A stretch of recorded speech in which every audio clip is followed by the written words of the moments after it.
Okay, these ladies, I asked somebody to come sit up front. I appreciate that. Josie, drinks for this table right here. All right, thank you. Right there, whatever they'd like.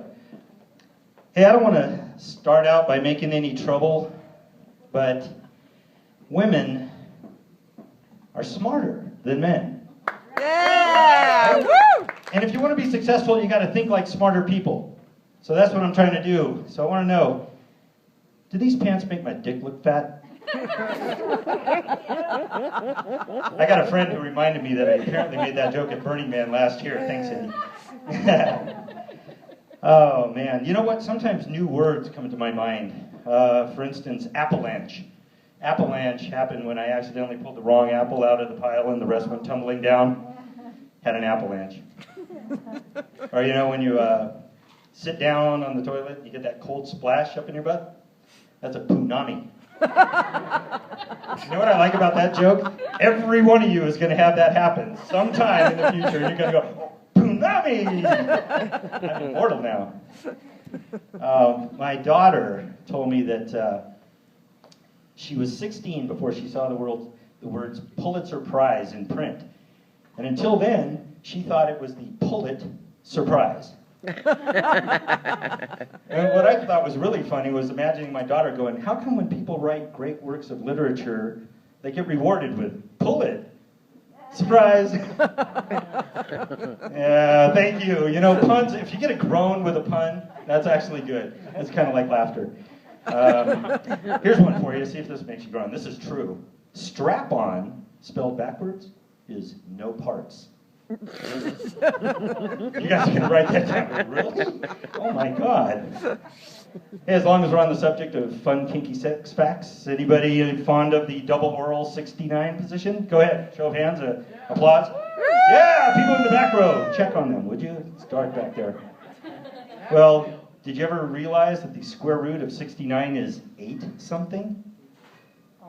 That's another one. You guys will be doing the math on the way home. Hey, I'm actually celebrating right now. True fact, this week I retired from AT&T after 34 years. Thank you!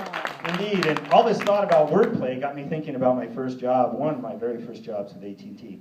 I was what was called a CAMA operator, and we had equipment that was so antiquated that it couldn't tell where the person called from.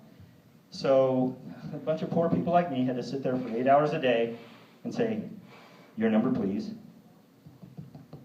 Thank you. Beep. Your number, please. Thank you. Beep. Your number, please. Thank you. I was about to lose my mind when the guy next to me, I heard him go, beep. Your rubber knees. Thank you. Your rubber knees. Thank you.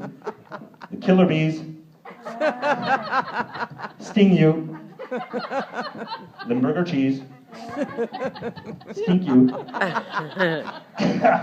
Every once in a while, somebody would catch you and go, your rubber knees? Excuse me? Your number, please? Like, make them the idiot, you know?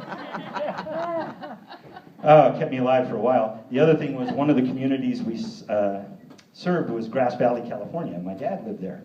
My dad, bear in mind, was also a 30-year-plus phone company man.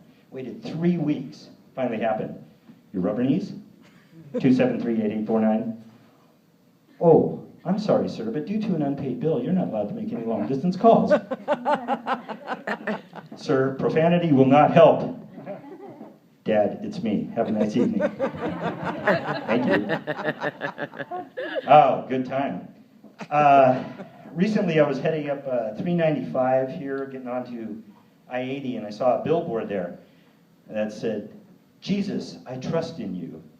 And I thought, wow, billboards aren't cheap. That's a lot of faith.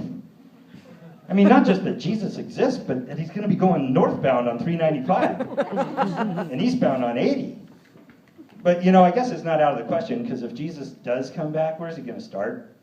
Las Vegas, Sin City, right? You do his business there, head north, hit 395 to 80, go east, go out to Salt Lake City, and say, you Mormons, what's up with this child bride shit?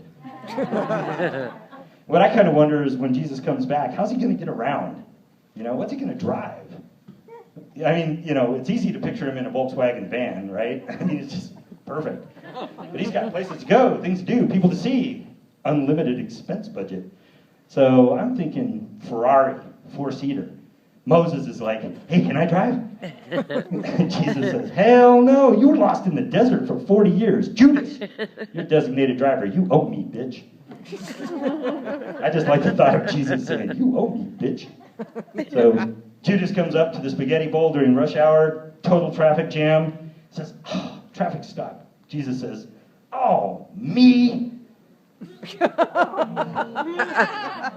Moses splits the traffic like I got to split right now. I'm JB Bianchi. Thank you very much. Have a good evening.